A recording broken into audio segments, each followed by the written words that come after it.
Hey, I think these wine kits are a great way to get started making wine, and the Vinoit or Vinoit, depending on how you want to pronounce it, is a great way to get started. Now, I have gotten some excellent results by just simply modifying the instructions that come with some of these lower end or lower priced wine kits. I'll show you guys exactly how I do it and make great wine with these kits. Now, these wine kits are made by the same company that make the Reserve du Chateau and the ones that formerly made the Vino Italiano wine kits. And they all come with the same thing. So let's take a look at what they come with. A bag of grape juice concentrate, corks, some wine bottle caps, wine yeast, wine stabilizer, a packet of bentonite, some clarifiers, labels, and instructions. That's all that comes with these kits. And if you have a white wine kit, you're going to get a white wine concentrate. Red wine kit, likewise, you get a red wine as shown here. And one of the things you'll notice is that this is just ingredients that come in these kits. So you're going to need the winemaking equipment in order to make this. Just like a cake mix doesn't come with your pots and pans and things like that. So if you're ready, let's get started.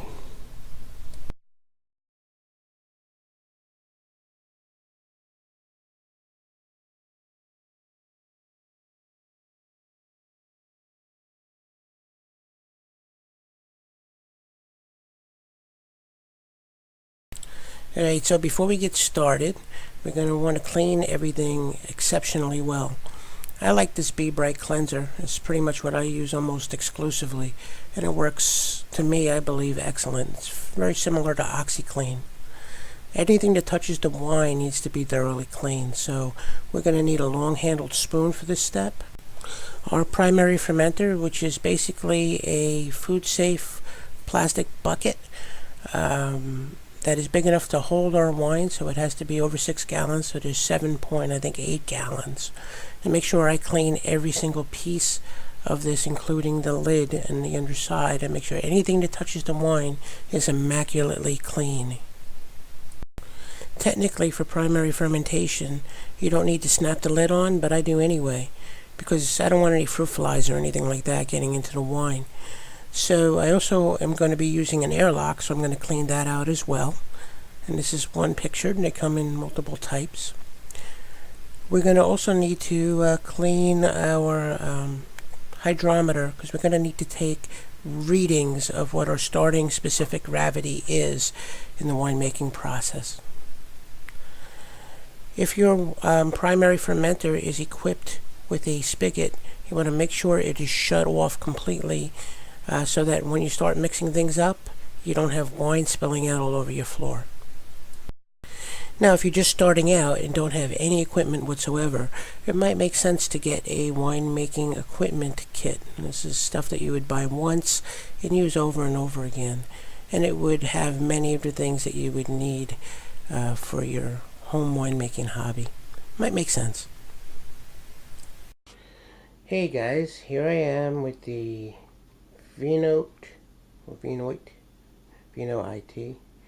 Waltzer kit, and what that is really, it's another name, or their name, for Gewürztraminer, which is a white wine. So I'm going to be making a white wine here today, and what I have is I have my concentrate bag out of the box, a thing of bentonite, and a yeast, and that's what I'm going to need today for this kit. Alright, so what I'm going to do is situate the camera, and we'll get ready to rock and roll. I have my spoon. Everything that touches the wine is clean. I filled up the pail. That's about 2 gallons, 2.5 gallons of warm water. And I have my packet that's labeled bentonite. Make sure you get the one that's labeled bentonite. And what you're going to do is tear the top off the packet. And we're going to stir that in as we gradually sprinkle it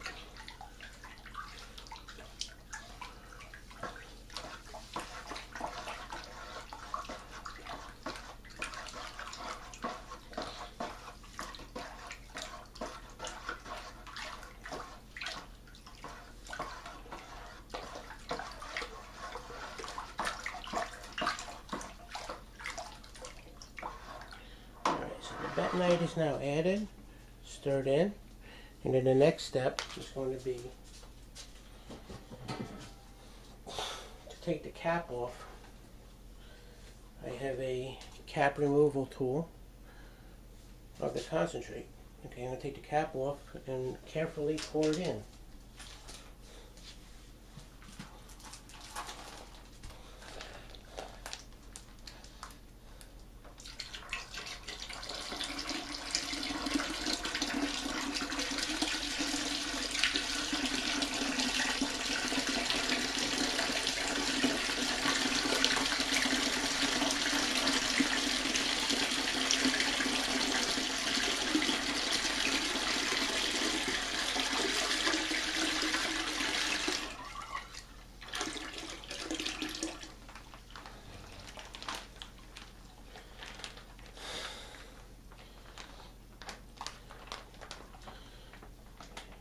And after I do that, try to get as much of the concentrate out as I can. After I do that, I'm going to take this bag, fill it with some water, swish it around in the bag, and pour it in until I get up to the 5-gallon mark on the side of the pail.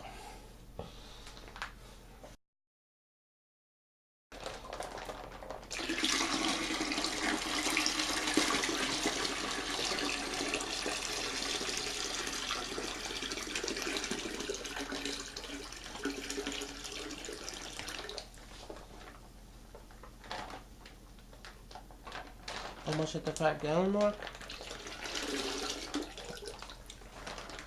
Slightly more water, we'll be good to go.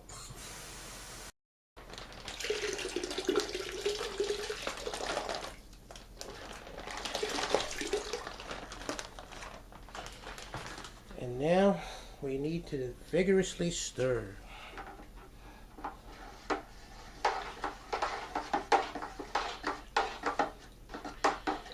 Now, because water and concentrate have different thicknesses, you really need to stir this well.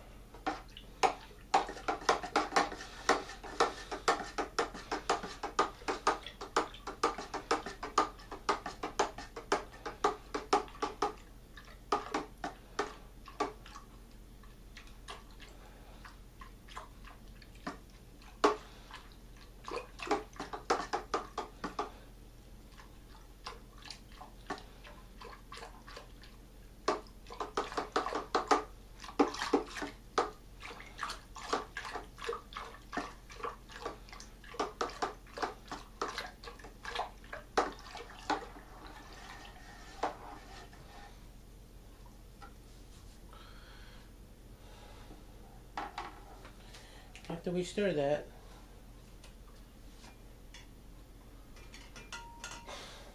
we're going to take our hydrometer and test our sugar.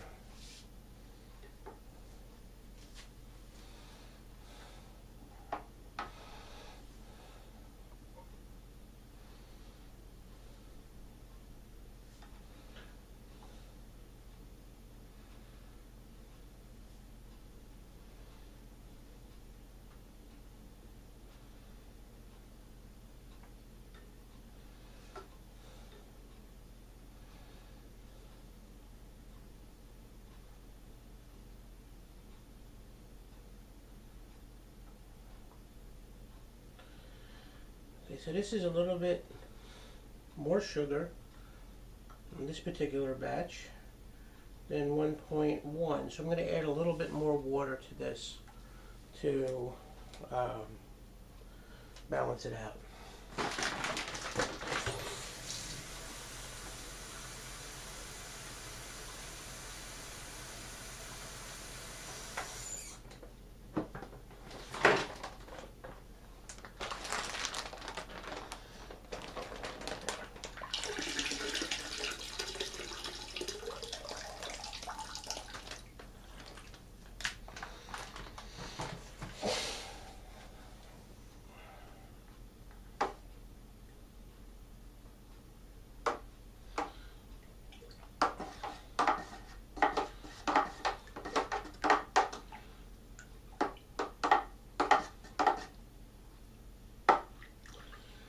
I'm doing is I'm making this to 5 gallons roughly, but what I do is I check the sugar level and I make sure I try to get it in the area of around 1.1 or a little bit less than that.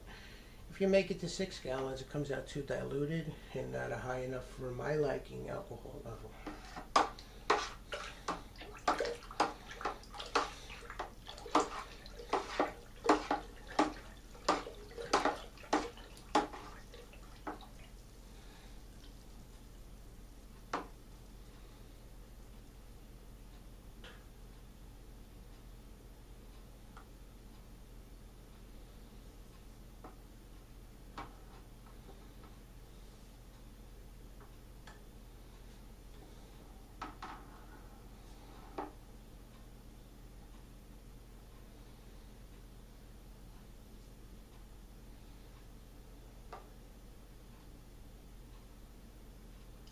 So now we're at like the 1.1 mark.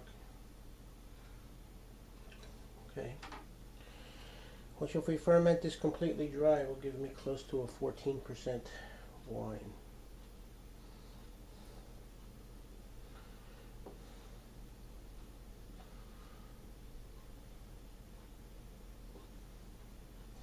Okay.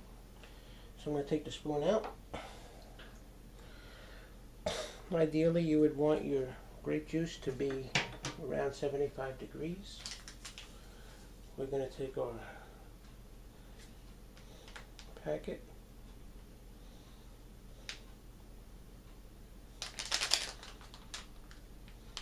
of yeast and just sprinkle it on top.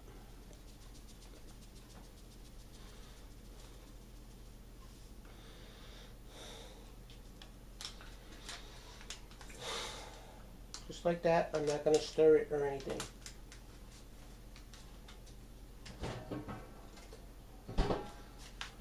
Okay. And finally, the last thing I'm going to do is I'm going to clean the top lid and snap it on. So I've got to clean that first and we'll be right back. Alright, so I have my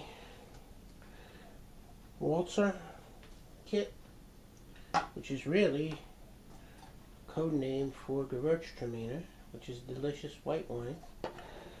I have my top. I'm going to put the airlock on. Can you guys see that in the video? Yeah, you can. And I'm going to basically take that, snap it,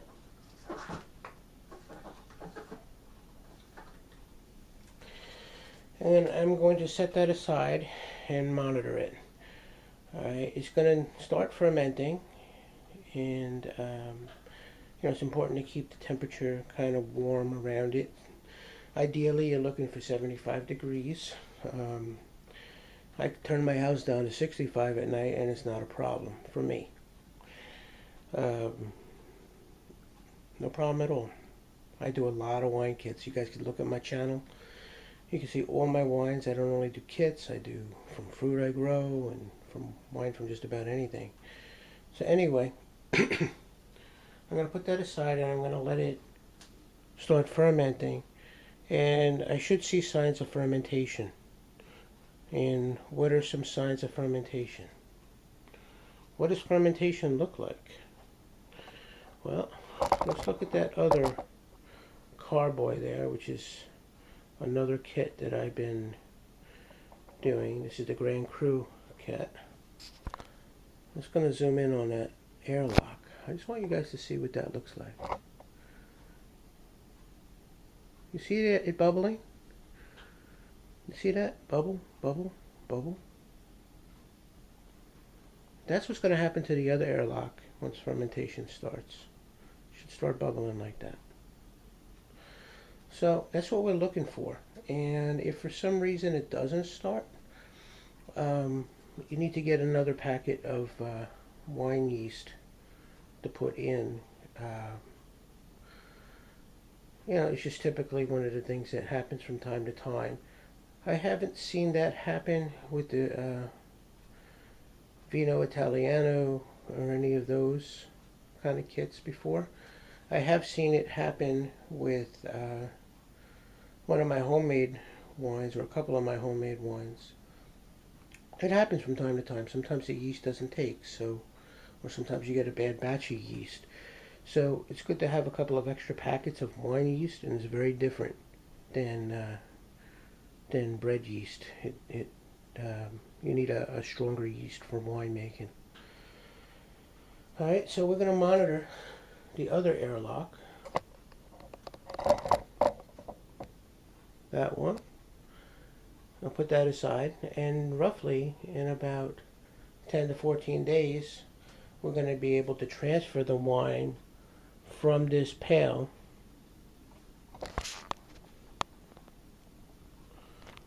let me just zoom out from that pail to a glass jug that we call a carboy. Okay, so 10 to 14 days, that's what we're looking at, but we're going to monitor that to make sure that it starts fermenting well. Okay, and you guys have probably saw me do a whole bunch of red wine videos. I make mostly reds. This is a white. I really like Gewürztraminer. It's one of those wines I really like. So I want to get this aside because right now it's January 1st. Happy New Year. What I want to do is I want to make this one so that, you know, come the summertime, it's going to be aged pretty nicely, and I'll be having it in things like sangria and fondue and other fun things like that. Other things that you would put a white wine next to. It's a great wine, Gewürztraminer. Anyway, that's it. Check back for the next exciting episode in Vinoit Waltzer, or Vinoit Waltzer kit, which is code for Gewürztraminer. Alright. Take care. Alright, everybody. Thank you for watching. I really appreciate it. And if you like what you see, please subscribe to my video channel here on YouTube. And definitely check out my blogs, www.cookingitalianrecipes.com with the dashes in the middle, or my other one on winemaking, howtomakehomemade.biz. Thanks for watching. Please subscribe, and have an awesome day.